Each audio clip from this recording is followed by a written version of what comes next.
Thank you for choosing this ISF Analyst Insight podcast from the Information Security Forum. My name's Paul Holland, Principal Research Analyst with the ISF. Today I will be talking about ICS Security with Thomas Wegner from Yara, who is the Industrial Control Systems Cyber Security Lead. Welcome, Thomas. I really just wanted to start today talking about ICS security and kind of some of the issues that are around the initial problems of how we secure ICS. So I suppose let's start with, what do you think is the biggest kind of disjoint between ICS engineers and information security teams and professionals? It's a very, very valid question, I must say. I think they are worlds apart, for starters. They come from a very different educational background. The ICS people, even though they deal with computerized ICS systems now, they have a classic engineering background in electrical and automation, for example. And the IT people have an IT education and programming. They also work in very, very different worlds. The ICS people, they work in a real physical world, I should say. Big plants full of heat and dust and noise and big machinery, and then also some tangible product in the end. Whereas the IT people work, in my worldview, with rather abstract stuff called information or data or cloud, which is not physical at all. And then most importantly, I think the ICS people, they permanently have health, environment, and safety on their mind. It's omnipresent. It's their very first priority, outranking everything else.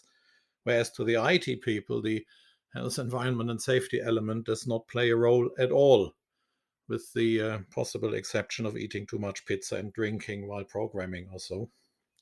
So I think they have very different worldviews. That is their main disjoint, to answer your question here. They use a very different vocabulary. They take different decisions and perspectives on the same challenges, and they very often do not understand each other, and they struggle with each other's perspective, I should say. Does that answer your question somehow?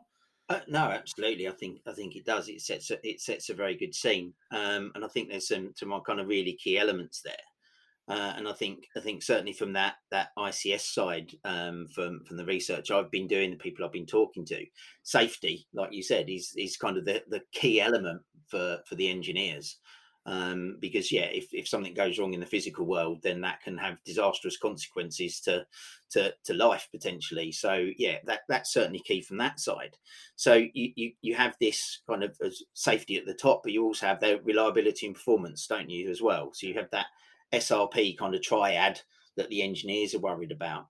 And like you said, IT and InfoSec have a very different focus. And I think their primary kind of focus on that side is the confidentiality side, making sure that data and information, again, like you mentioned, is kept safe and secure from people who shouldn't have access to it. So you have that as well, that CIA triad, so confidentiality, integrity, availability, that InfoSec people are used to using. And there's very little crossover between those two, isn't it, really? The closest thing you've got, I suppose, is the availability and reliability side. So there is a little bit of a connection there, that maybe there's some way of starting the conversation between both sides. But I mean, what do you think are the best ways to kind of start these conversations between the ICS engineers and the information security teams? Because that's what we need to start doing, isn't it? We need to get these teams working together and finding some way of them starting to trust each other and work as a team.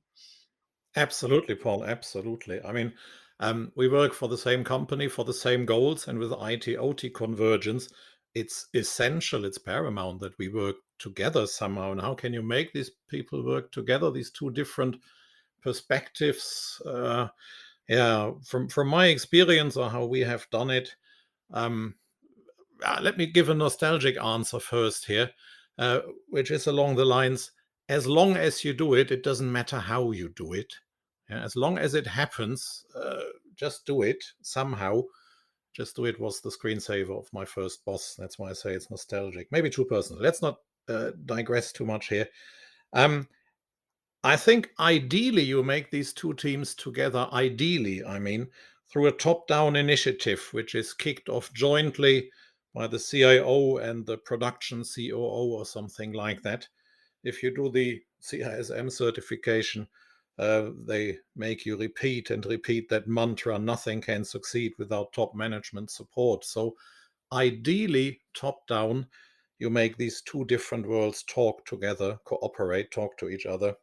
And if that does not happen, you can invite each other. It doesn't really matter which side starts first. And as long as one side takes the initiative, people start talking to each other. I personally have experienced that with a not top down, but with a peer-to-peer invite, one side from the other, and I found that sharing cake and coffee has a very strong bonding factor, and dinner and alcoholic drink even more so. And I also observed that once these people got started talking to each other, no matter if it was top down or on peer level, an invite from one side to the other, um, they continued talking to each other over email and chat because all of a sudden they knew who is the other person on the other side. What does he do? What is his worldview? What can we do together? And also they realize it's just another human being. In email, it's very easy to finger point and say, oh, he doesn't understand me. He doesn't have my priorities, as you say, safety or confidentiality on the other side. But once they start talking to each other, all this is over. And just make it happen somehow. If it doesn't happen top down, which is the ideal way, then do it on peer-to-peer level. Just invite the other side over for cake and coffee. Does that make sense? Yeah, thanks, Thomas, for that opinion. No, I think that's a really good insight there. I mean, I think that you find things like email, and you even see this in social media and stuff, where people kind of misconstrue messages really easily when they're done in that kind of digital format. So I really like that idea of the coffee and cake side. I mean, personally, I really love cake, so that does definitely appeal to me. But I think getting people together like that and getting some kind of way of getting a conversation started properly, face to face, and like you said, putting a face to a name is really important. And I think, yeah, you're right that will help to kind of build that trust when they eventually do start conversing properly over email, that they know who they're talking to. They'll start to understand the nuances in some of the things they're saying. So yeah, I certainly think that's a really important aspect. And yeah, I mean, top down, we find that with so many aspects in information security is really important. But again, if you haven't got that, you're right. You do need to start somewhere. I like the "just do it" mantra because you can't ignore security, can you? It's a vitally important aspect of all organizations now. I think obviously some organizations where ICS is kind of the lifeblood of the organization, it's probably easier to get that top down buy-in and get that push, from a COO, where it's completely that is their responsibility, is their business model is all related to that. The ones where it could be trickier could obviously be the organizations where there's an ICS environment, but it's only part of the organization's business. Where it's probably going to be harder to get that top down buy-in. But again, like you said, it doesn't stop people just starting those conversations themselves. We need to get the teams together because they've both got valid expertise, haven't they? When we're looking at securing ICS, information security understand threats, the digital threats to the environment, but they don't understand the ICS environment where the engineers will. So, I mean, how do you think is a good way to get those two teams, once you've got them together, to understand that they've both got expertise that they can leverage together to build a really kind of powerful set of understanding that they can use to say, right, these are the threats and this is how we're going to protect stuff from it. Well, how to get them is, as I mentioned before, coffee, cake, top-down initiative. Um, it's essential. It's important to do that. That they understand each other because it's increasingly complicated what we do with IT systems. It's increasingly complicated what we do with OT and ICS systems, and getting them to work together somehow for a common goal. That can be a project or just generally a stable company income. It's very important that we understand each other. Um, I think the time for lone wolves and separate departments is over, because the IT/OT convergence is in full swing. And we have the cloud starting to control machinery. We have the machinery delivering data into the infosec world. It's very important that we understand each other and each other's perspective as far as is possible. Um, Jointly is, I think, the only way to solve the digital challenge, the way ahead, every project, whatever we do in the future. That only works jointly. We need these two different areas. We need them to work together somehow. And that only works jointly. I see no other way there, Paul. We can't deliver without understanding each other. And on the beneficial side, having cake and coffee together is just the start. I also believe that working together is much more fun than working against each other. I mean, the workplaces these days are toxic enough as it is sometimes. So if on the OT engineering level, on the IT engineering level, we work closely together, it's much more fun. It makes life much more worthwhile here. Don't you agree? Yes, no, I do. I mean, certainly at the ISF, collaboration is a massive part of what we do, and it makes life easier in the long run. If you can work together as a team. So yes, definitely a very good point. Collaborative working, using the right people's expertise for the right things. It makes life easier for everybody. So, I mean, obviously, part of the reason why we're talking about this is because of, like you've mentioned in as or alluded to in some of the comments as well, is this convergence of IT and OT and ICS all coming together, and obviously this is what we cover in the first of the papers in the ICS Insights series, which was released just a couple of weeks ago, where we're talking about organic convergence. Because I mean, certainly from the research, the other ICS experts I spoke to outside of yourself, it does feel that a lot of this is happening, um, not necessarily by accident, but not completely by design. Yeah, this isn't like a digital transformation program that somebody's gone, let's just connect all this ICS up to the IT. It's like, well, we need to do this, so we'll just plug this cable in because it allows us to do it. Or we've just updated one of our systems; it's now got a digital interface rather than the old analog interface. I mean, would you kind of agree that's what's kind of happening at the moment? Is that Absolutely, what I you're see seeing? that the world has changed. All these really powerful computers reside in the cloud now. There's artificial intelligence, machine learning, and if we pipe the machine data from the plant into the cloud and crunch the numbers and the outcome of that back into the machines, oh, that's absolutely brilliant what can be done. I've seen stuff there in our own company, also in others. It's amazing what we can do with that. And it's just happening. I think the digital people are on the forefront. They are dreamers and visionaries to some degree.